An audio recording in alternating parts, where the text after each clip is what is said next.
Welcome back. Today we're going to take a look at Francis Ngannou's boxing ability. Francis Ngannou, dropping the heavyweight champion of the world, Tyson Fury, and arguably winning the fight, has gave him another huge opportunity to fight a former heavyweight champion of the world, Anthony Joshua. When I watched the fight live, I wasn't sure, but when I watched it back, I did give it to Fury, but it was so close, I wouldn't have argued either way. Unfortunately in boxing, if you fight the champion, you've really got to win convincingly.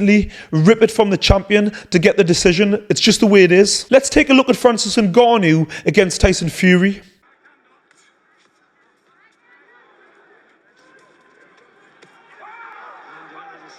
Straight away, Ngannou targets Tyson Fury's body, which makes sense because he's tall. He lands a lovely straight right hand and also a right hook to the body, which is a good game plan against a taller man because Tyson Fury's great at moving his head, but you can move your head but the body doesn't move. And also the body is a bigger target to hit compared to the head.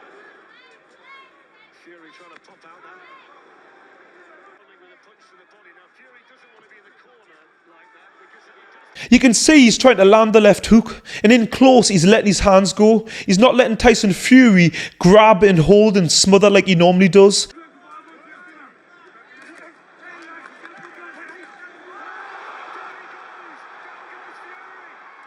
He was able to land a perfectly timed left hook counter, which he'd been setting up from the first round, and he put the heavyweight champion of the world on the canvas.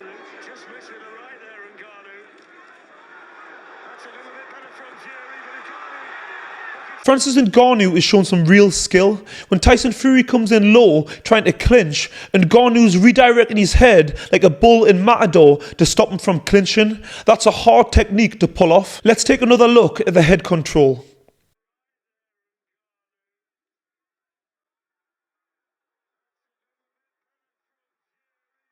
Tyson Fury is definitely feeling Ngannou's power because he's very hesitant with his punches and he's not throwing them at full length, which he needs to be doing to keep Ngannou off. So that's playing right into Ngannou's hands. But that's what happens when you're scared of what's coming back.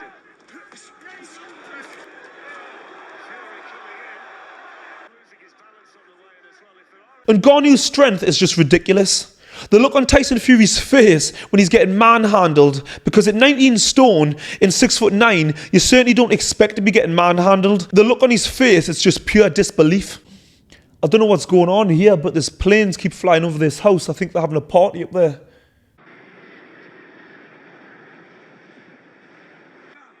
How do you think he feels a little bit, Tyson Fury, this himself? If we go by what he's been saying in the build-up, this is the last thing he expects. Ngannou looks comfortable in both stances, both in orthodox and in southpaw. And when he's in the southpaw stance, he's even getting success with the lead backhands, which he shouldn't be doing against the heavyweight champion of the world, which again shows how confident he is. Fury comes back, tries to come back with an uppercut. Ngannou seems to be getting the better of it. Starting to go to work again. Again, Ngannou uses head control. When Fury tries to come in to smother Ngannou just redirects him, then lets his hands go, and he does it with ease. This is where his MMA, his grappling experience comes into play. Just staying on the outside, waiting for Ngannou to try and close that gap down. It hasn't really happened yet, but that's better from Fury. Tyson is landing, but they just seem to be bouncing off Ngannou. But Ngannou does need to improve his defense because he will come across bigger punches and they will have a bigger effect. You can't always rely on having a granite chin. But at the same time, it's a great thing to have because you can improve your defense, but you can't improve your chin.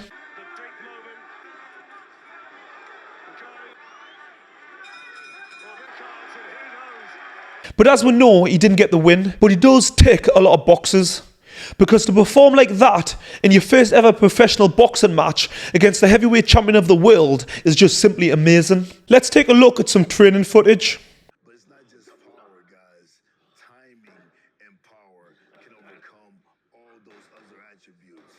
So a matchup between Tyson Fury and Francis Ngannou. Watching this training footage, it looks a lot better than what I'd originally thought. Because the footage that I'd seen leading up to the Tyson Fury fight, it didn't look great, but maybe that was just all part of the plan. One lesson that I have learned from experience, sometimes when I've watched guys on the bag or on the pads, they haven't looked great, but when I've actually got in the ring sparring with them, they've been a lot better than what I thought. So you can't judge a book by its cover. Normally in boxing, you get your 4-rounders and 6 and 8s, and you move up the level of competition with each victory. Francis, his very first boxing fight, is taking on the best heavyweight boxer of this era. All of Ngannou's trainers, his boxing coach, his strength conditioning coach, all say the same thing, that he's extremely motivated and determined, and that he's got an extremely high work ethic. His inner drive to succeed is unmatched, and it's something you get only from tough experiences. And if you look at his life story, it's certainly been a tough one. It's not a coincidence that a lot of great fighters have come from tough backgrounds. Because if you've never been in deep waters, how are you going to know how to survive?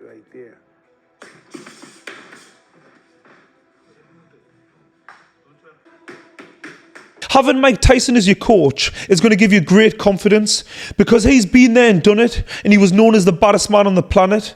So who better to learn from? Francis Ngannou has been involved in the fight game for a long time. Even though it's been a different discipline, it's still been the fight game. And that breeds confidence. He's confident in his ability. From when he was a child, he's been fighting just to survive. He's a born fighter. I was going to take a look at some of Ngannou's stand-up in the UFC to try to analyse his boxing ability, but I changed my mind because I thought there's no point, because the way he's got to approach the stand-up in MMA is totally different to boxing. Because in MMA, you've got to watch out for kicks, knees and elbows and takedowns, so your approach is going to be completely different. For example, if you roll a punch in MMA, you could roll onto a kick or a knee, so it can be extremely dangerous. Another example, your stance is going to be different in MMA, because if you put too much weight onto your front leg, your opponent will just kick your leg, taking your feet from underneath you.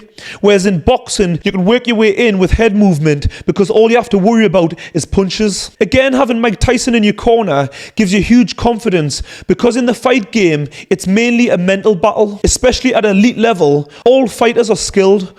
They're all experienced. They've all got talent. It mainly comes down to a mental battle.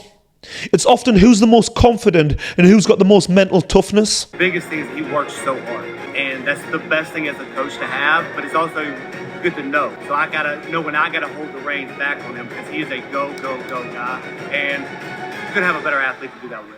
Again, his coaches talking about his work ethic, saying if anything that he needs to be pulled back.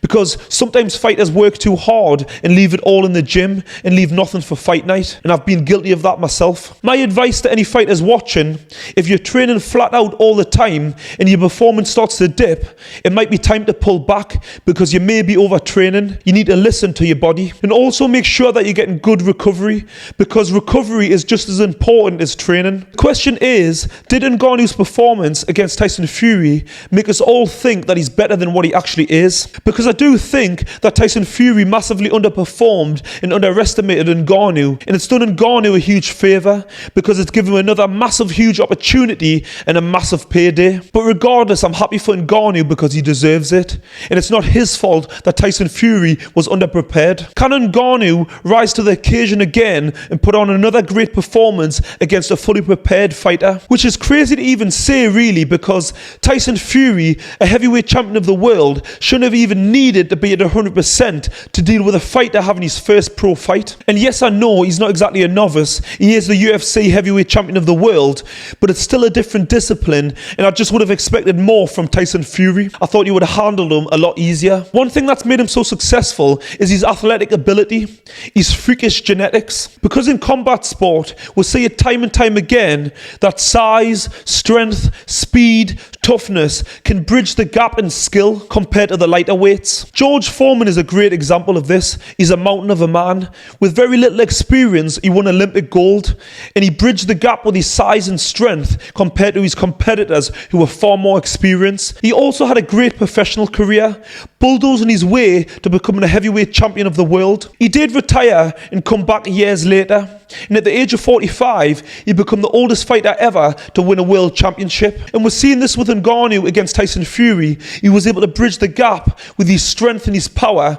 And yes, he did show skill, but it was mainly his strength and his power that was troubling Tyson Fury. He also showed amazing toughness, because Tyson Fury was able to hit him, but the shots were just bouncing off. He never really made Ngannou take a backward step, never mind hurt him at any stage. He basically ate Fury's best shots like it was a tasty dessert. Even when Fury hit him with an elbow, he basically walked forward, licking his lips. And this is what Ronaldo saw in that last round.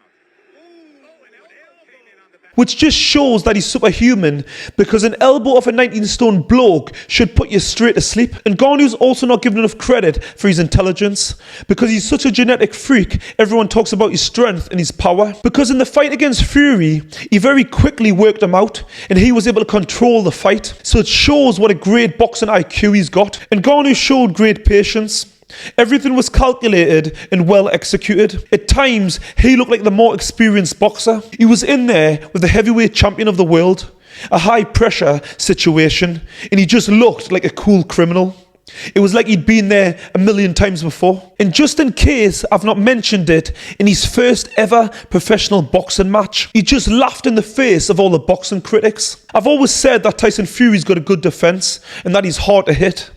But Ngannou just made a joke of that as well, because he was hitting him quite easily, and Fury never really looked comfortable at any stage. It took Fury a long time to work Ngannou out and crawl his way back into the fight, which again is credit to Ngannou. I'm really impressed with Ngannou's boxing ability.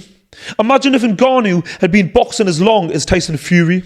I think the roles would be reversed. He would be the heavyweight champion of the world, and Tyson Fury would be the challenger. Let me know what you think, because I love reading all the comments. Please like and subscribe, and go and watch this video next.